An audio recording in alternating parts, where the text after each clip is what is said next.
cana-de-açúcar chegou ao Brasil no século XVI, primeiro século da colonização. Ela é originária da Ásia, foi transferida para o Mediterrâneo, para a Ilha da Madeira e depois foi trazida para o Brasil. E aqui em Pernambuco chegou com o primeiro donatário, Duarte Coelho Pereira. O primeiro engenho de Pernambuco surgiu onde é hoje o Forno da Cal, em Olinda. Era Nossa Senhora da Ajuda, por volta de 1540. Não tinha lógica os colonizadores chegarem na orla marítima, andarem 200, 300 quilómetros para o interior e começarem a fazer a colonização do interior para fora, não é? Então era de junto do mar para o interior.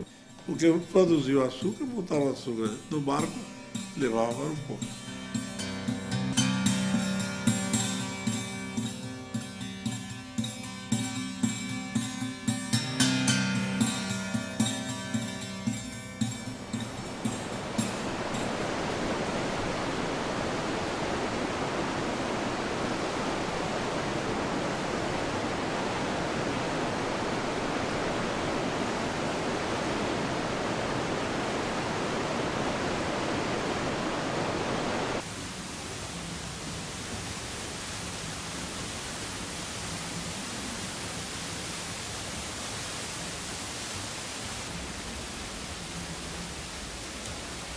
Todos os engenhos de Pernambuco, quer os engenhos reais, que eram aqueles movidos a água, quer os engenhos trapis, que eram movidos a tração animal, ou os engenhos depois a vapor, todos eles eram chamados de engenho banguê.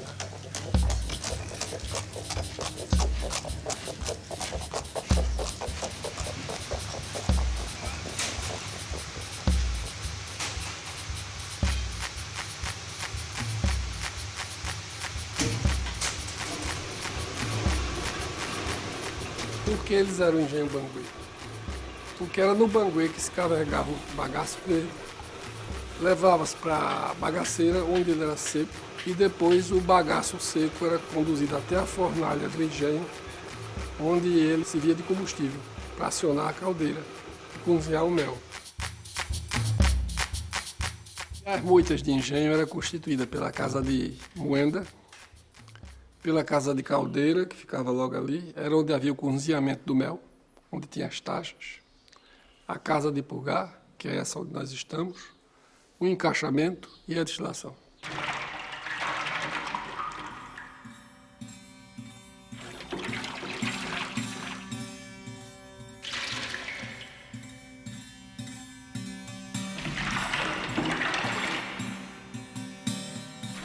Aqui é onde era transformado o mel cozido que vinha da moita do engenho em açúcar mascavo. Então o processo consistia no seguinte: você na moita, você moía, extraía o caldo, ia para as taxas de cozimento e quando estava em ponto de virar açúcar, era transferido em balde manualmente para essas formas. Aqui ele levava 5, 8 dias em média, conforme a qualidade da cana, para cristalizar. Quando ele cristalizava, ele tem uma rolha de madeira embaixo, tirava-se aquela rolha e o mel corria, que não cristalizou, ficava só o pão de açúcar.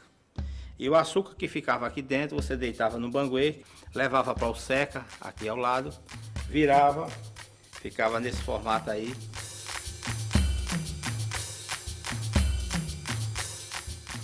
Antes do advento das usinas, se purgava uma parte do açúcar mascavo, que era para aquelas famílias mais abastadas da cidade e do campo. Eles passavam a ter o açúcar branco. E o processo era através do maçapê, com a água que ia chupando as impurezas do açúcar mascavo. E o mel que ficava aqui, você produzia aguardente durante o ano todo, que era uma renda complementar que a propriedade tinha.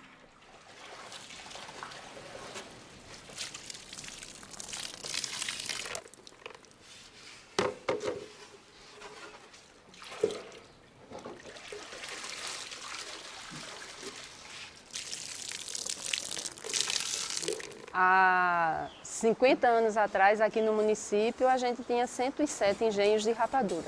E hoje só existe o nosso.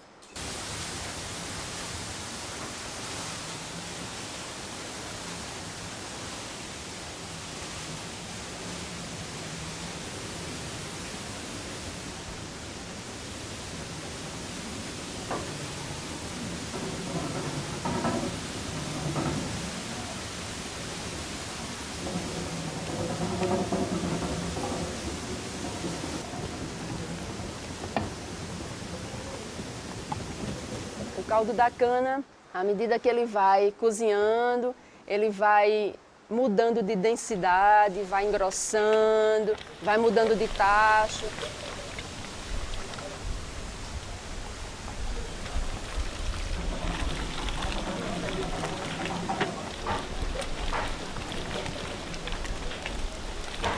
Até chegar no último tacho, que é chamado tacho de alça, é um tacho de cobre, é onde o mestre reconhece o ponto da rapadura.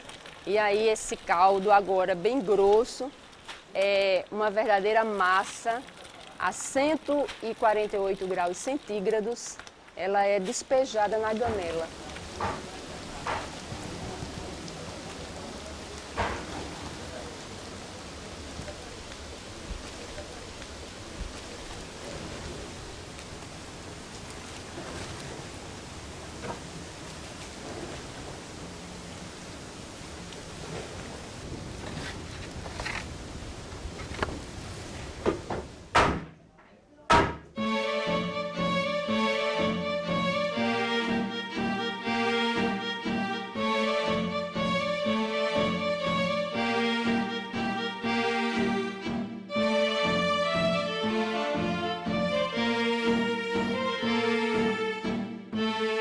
Esse engenho Itapuracurá, do ponto de vista histórico, ele é também muito rico porque ele preserva muitas edificações. Então, é um engenho que tem casa grande, que tem igreja e que tem cemitério, que, como era de costume na época, era construído na parte geograficamente mais alta, e depois, ao longo da colina, iam tendo as outras casas.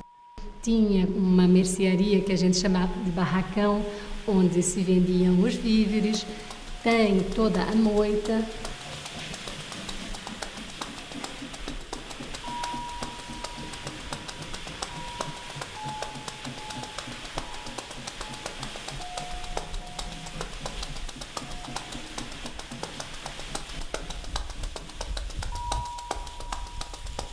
O que se chama casa grande nem sempre era uma grande casa. Casa grande é uma expressão que surgiu somente no século XIX, né? E que ficou, assim, sacramentada com o livro de Gilberto Freire, Casa Grande de Senzala. Mas nem sempre se chamava casa grande, nem as casas eram grandes. Tanto que os holandeses se referem às casas dos donos de engenho como se os donos de engenho não fizessem muito caso, não desse muita importância à casa. Desde que o engenho fosse bem, o resto era secundário, né? Com o tempo, né, principalmente no século XIX, é que a gente vai ver casas monumentais, onde realmente, por conta até mesmo da melhoria das comunicações, famílias passam a residir nas casas grandes, né? As fábricas não, as fábricas e as moitas, né, elas tinham a sua fisionomia, o seu aspecto praticamente ditado pelo processo construtivo, né?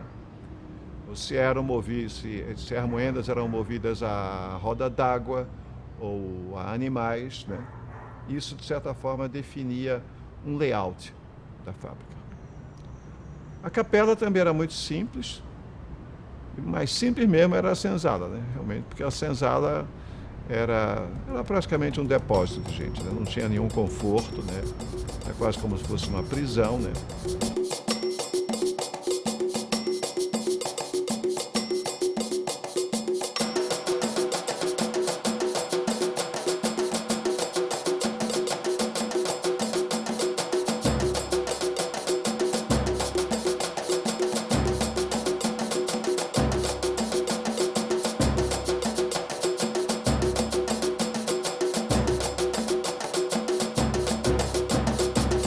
A casa grande, ela não era desse tamanho que a gente vê hoje, ela era uma casa bem menor, tanto que a casa ela é bem mais antiga do que a capela. Depois é que teve a construção da capela e posteriormente essa casa grande ela foi crescendo ao lado, em direção à capela, até hoje formar um só corpo, que isso é uma das características marcantes aqui deste engenho. O senhor de engenho chegava à capela por uma ligação a partir da parte superior, do pavimento superior do engenho, e chegava à capela no coro ou nas tribunas e podia assistir às missas sem se misturar com o povo ou com os escravos. Quer dizer, é um tipo de arquitetura que mostra claramente a discriminação social, né?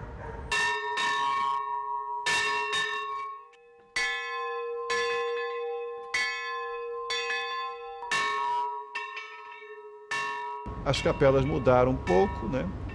O que talvez se possa falar como característica marcante dessas capelas é um alpendre na frente, né? O que se pode atribuir ao fato de muitas pessoas assistirem à missa fora da igreja, porque não eram batizados, eram catecúmenos, né? Às vezes escravos, né? Então, assistir à missa dentro da igreja era um privilégio de poucos.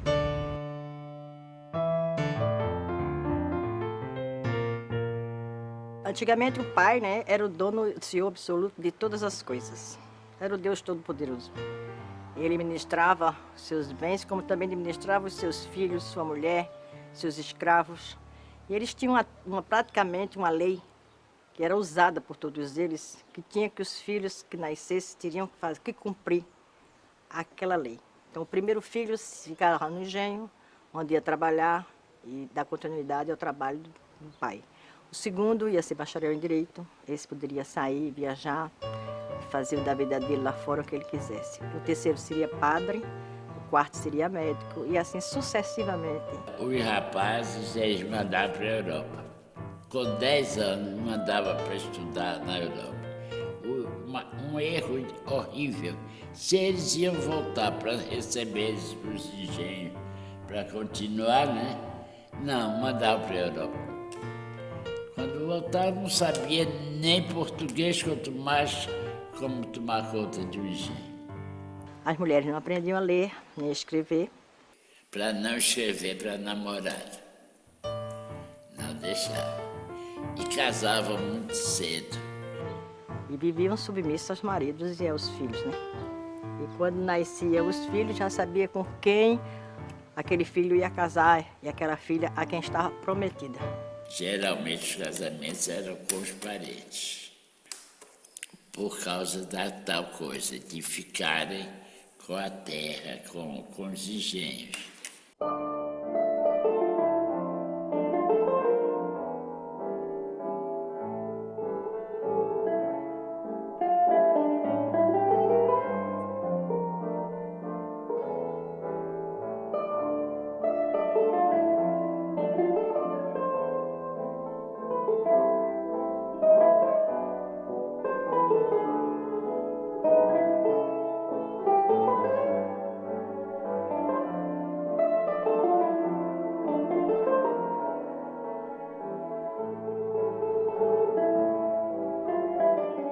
Evaldo Cabral de Melo chama de sacarocracia, né? Quer dizer, essa aristocracia do açúcar, né? Era realmente uma evidência muito grande, principalmente em Pernambuco, né? Em que havia o horror ao trabalho braçal da parte do senhor de engenho, evidentemente, e de seus familiares, né? Porque tinha gente para fazer tudo, né? Para abanar, para cozinhar, para escovar, para tudo. Uma das coisas que eu acho curiosas que ele tinha e que penso que era comum nesses engenhos eram essas cédulazinhas que o próprio senhor de engenho emitia e que tinham valores faciais variáveis. Esse aí é de 1000 réis e de 300 réis e que valiam como dinheiro. Eu acho que isto era um pouquinho como uma economia fechada, não é?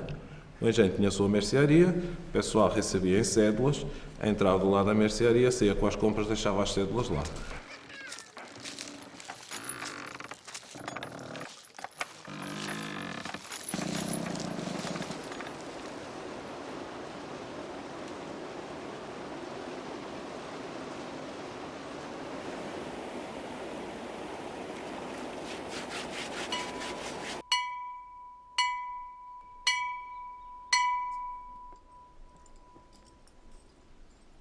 mão de obra do engenho, basicamente, era o escravo.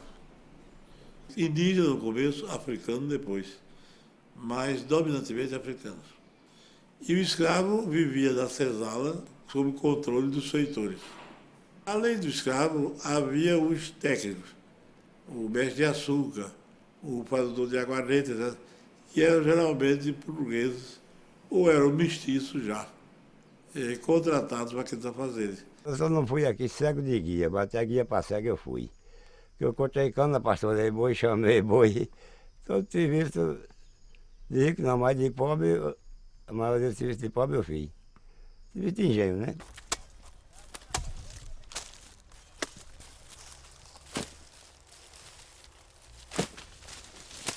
O trabalho nessa região, na verdade, ele tem uma herança muito perversa, que é a herança da escravidão. E essa herança ela se manifesta nas várias formas. Primeiro, no valor do trabalho. O valor do trabalho nessa região sempre foi calculado pela sua reprodução material e nunca pelo valor da pessoa humana que trabalha. 3 toneladas. 3.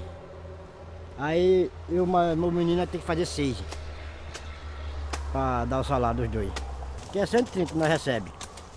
130 conto, aí não dá. Aí nós só receber ali e encosta no varejão. Aí só dá uma feirinha. Aí a gente tem que se rebolar, plantar alguma coisa para comer. Tem que plantar passa fome. E o trabalhador, descendente dos escravos, ele se transformou em morador dos engenhos. O trabalhador morador dos engenhos ficou na relação dependente do proprietário da terra. Se na época da escravidão o proprietário era dono de tudo, da terra, das casas e do corpo de quem trabalhava, no morador ele passa a ter um controle semelhante a ponto de dominar todo o tempo de trabalho do morador.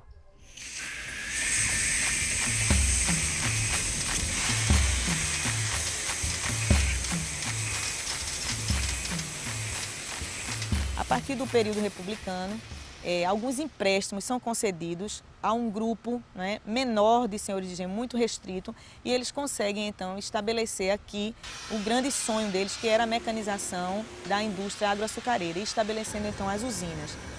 E o que aconteceu com o restante dos senhores de engenho de pequeno e médio porte? Esses se transformaram então em apenas fornecedores de cana. Isto aí levou a um processo aqui de fechamento dos engenhos da Mata Norte toda. Por exemplo, o município de Nazaré, que era junto com Buenos Aires e Tracunhaém, tinha cerca de 160 engenhos.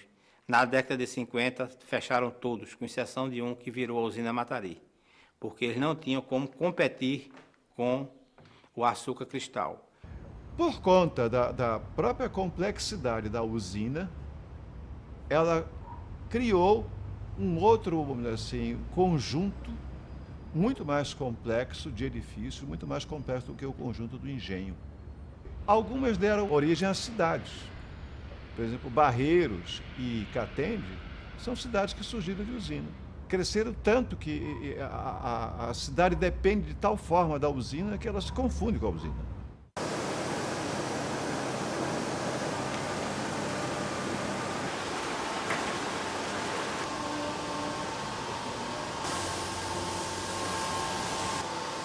Pernambuco está hoje entre o 4º e o 5º produtor do Brasil em cana-de-açúcar e, portanto, na produção somada de álcool e açúcar.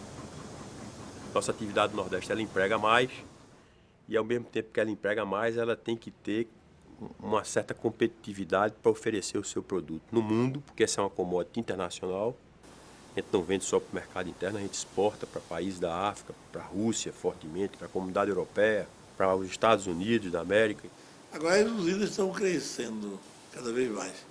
E muita gente diz, em Pernambuco, o açúcar está em decadência, porque o número de usinas está diminuindo. O número de usinas está diminuindo, mas acontece que a produção está aumentando. A diminuição não é provocada pela decadência, é provocada pela concentração da terra e da produção. Na região tem 6 usinas e elas detêm 80% das terras. Então, quando ela passa a ter terra, essas terras ela não tem interesse em ter morador, então todos os sítios são eliminados, as sedes são desmanchadas que só interessa a terra limpa para plantar cana.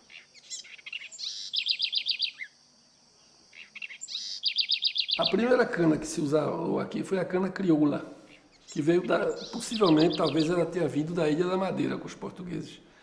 Não sei como ela resistiu tantos anos, ela foi cultivada durante 300 anos, a cana crioula. Depois da crioula veio a caiana. E hoje tem uma gama enorme de variedades de cana. Você, quando planta a cana, que corta ela, o tronco dela brota. Aquilo é a soca. Chama-se a primeira folha, soca de planta. Quando você corta de novo, ela brota novamente, já é a riçoca. A pessoa depois já passa a chamar 3 folhas, 4 folhas, aquela cana não vai render muito não, porque já são 5 folhas. Quando a gente quer cortar crua, eles tocam fogo. A gente não toca, mas eles tocam, porque facilita para ele. Ele produz mais, tudo que ele produz mais, o retorno financeiro para ele é melhor.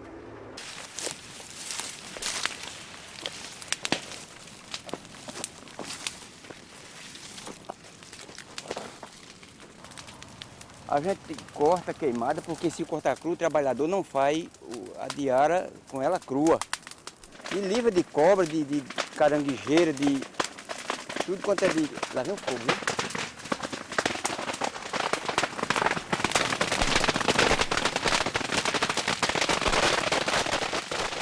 As terras estão cada vez mais. A erosão vai raspando. As terras estão ficando cada vez mais fracas, que é uma região acidentada. A erosão cada vez vai mais... Porque todo ano nós temos inverno, né? A erosão vai raspando tudo. E as canas, as terras, os invernos vêm de uns 10 anos para cá, vem diminuindo. Aqui chovia 1.400, 1.500 milímetros. Está chovendo agora, o ano passado choveu 700. Esse ano vai quase 900. Então, esse plantio de cana que foi incrementado, talvez tenha sido um dos agravantes para a situação atual das constantes secas. Porque meu pai, quando tinha essa propriedade, ele só usava 1/3 dela para cana. A propriedade tinha 300 hectares, tinha 100 hectares de cana, o resto era mata e sítio de morador.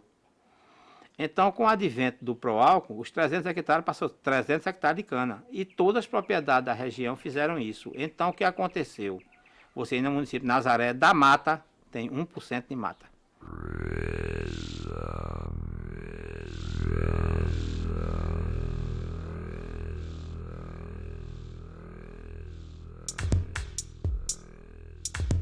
E você sabe, coisa velha, ela desaba a qualquer hora.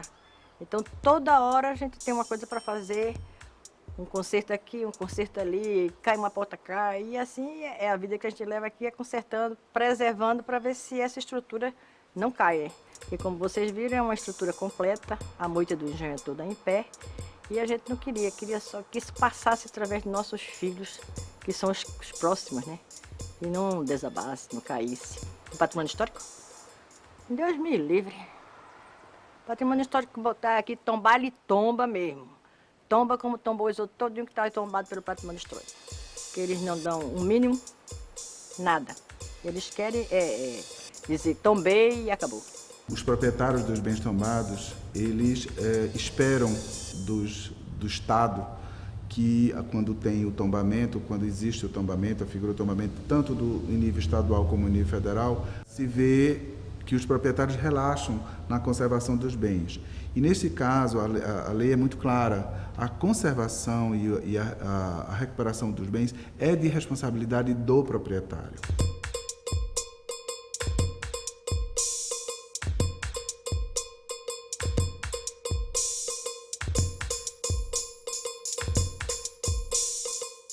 Mas o patrimônio veio e fez um serviço no telhado, ficou, por sinal, muito bom. Só foi o que fez só e nada mais. Mas eu não quero ver o ladrão entrar aqui e roubar. Se acontecer isso, eu me acho culpado. Na verdade, o que aconteceu foi isso. Ele teve a coberta restaurada, evitou-se um mal maior, que seria um desmoronamento, a transformação em ruína. Mas o que acontece com a Capela do Engenho Bonito é o que precisa ser rompido dentro da conservação do patrimônio. Não adianta restaurar sem definir um uso. Porque hoje não se mais restaura, é um local só por restaurar. Então é necessário que ele tenha um plano de gestão e de como ele vai ser sustentável ou não. E claro, a gente não pode pensar que vão ser preservados todos os engenhos de Pernambuco, mas é muito urgente se mapear isso, se estabelecer níveis de risco, o que significa níveis de perigo, de periculosidade e níveis de vulnerabilidade, para que se avalie as emergências, as prioridades. Você não tem que pensar sempre que tem que musealizar o nosso patrimônio. Por que uma casa grande não pode ser um ambulatório? Por que não pode ser um posto médico? Isso é útil. E é possível fazer isso sem descaracterizar o edifício. E torna-se útil e a sua utilidade é reconhecida por quem precisa.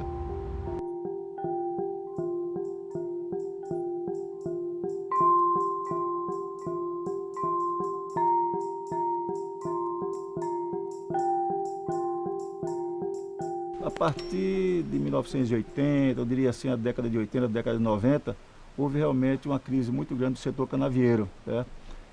E não passou a ter as propriedades a mesma rentabilidade que tinha antes. Então, por conta disso aí, nós procuramos diversificar como fonte alternativa de você ter uma renda adicional à cana-de-açúcar para poder que a propriedade conseguisse sobreviver diante da crise que assolou basicamente o setor canavieiro. A cachaça deixou de ser uma coisa marginal, né? E está se tornando uma bebida que a classe A, vamos dizer, está tomando. Então, a aguardente artesanal é um negócio que está realmente tendo uma aceitação boa.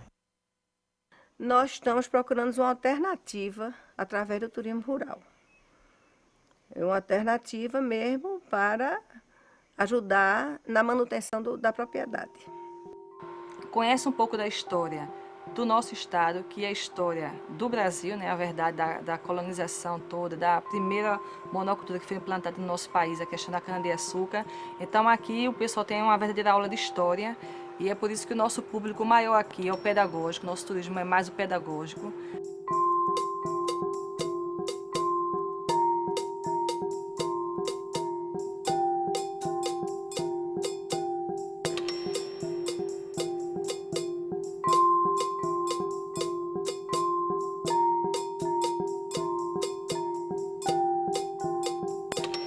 Como dizia o doutor Zé Antônio Gonçalves de Mello, um historiador pernambucano, ele disse: a história de Pernambuco se confunde com a história do açúcar.